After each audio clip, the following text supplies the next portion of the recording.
Вработените во јавното предпријатие ИСР ги завршија подготвителните активности за комплетно да биде уредено коритото на Отиња до мостот кај трговски центар. На овој потек на коритото останува уште да биде изграден бунарот кај мини езерото, со кој ќе се обезбедува потребниот минимум на вода во реката.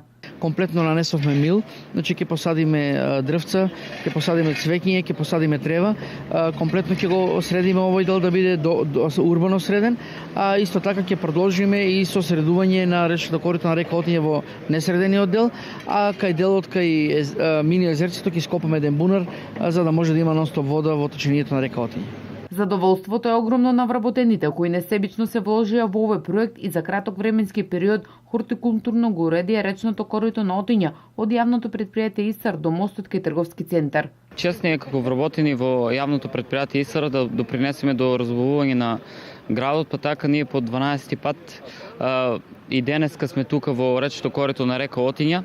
Разфрламе мил, со ова го завршуваме целото речно корито, значи од горе од јавното предпријатие ИСР, па се до основниот суд на општина Штип. Јавното предпријатие ИСР наскоро ќе започне со уредување на коритото на Отиња во Ново село до вливот во река Брегалница, кој е последен несреден дел на речното корито.